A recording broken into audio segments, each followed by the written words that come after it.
the main challenges for low-income countries is to get good jobs for young people. The institutions that shape people's lives are very different across space and time. What works in one place is not going to work in another place because they're different. I think increasingly climate change is going to be a challenge. Just like COVID was a setback to development, I think we have a lot of evidence that climate change is going to hit developing countries hardest.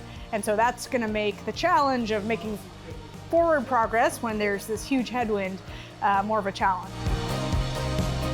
In 1995, actually, we published the Human Development Report that had a very useful phrase, I think. The report said, develop that is not engendered is endangered.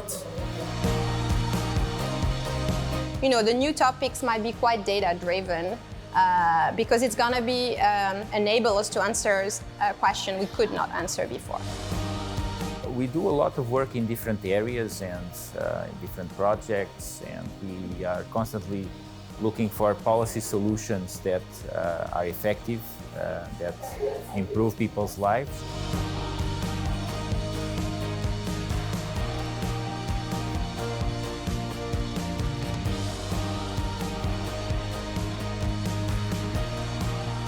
Women are left behind when it comes to income, when it comes to leadership positions, and the perspective of women, the contribution of women to society, to the family, to the communities is so important. How do we create more jobs? How do we improve health conditions? A lot of the things that we've been working on for years are going to be hot topics for a long time more, I think.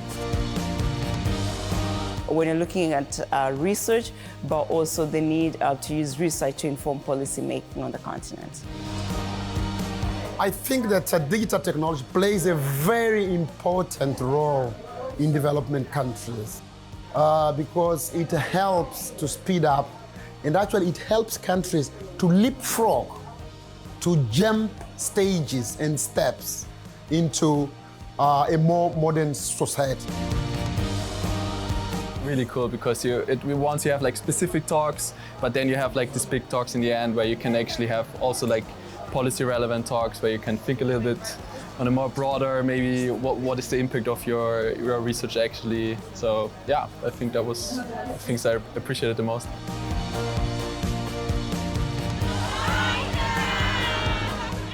And knowing that this knowledge is being utilized and actually affecting real people, I think that's something very important and sort of validates the whole idea of being in academia, I guess, for me.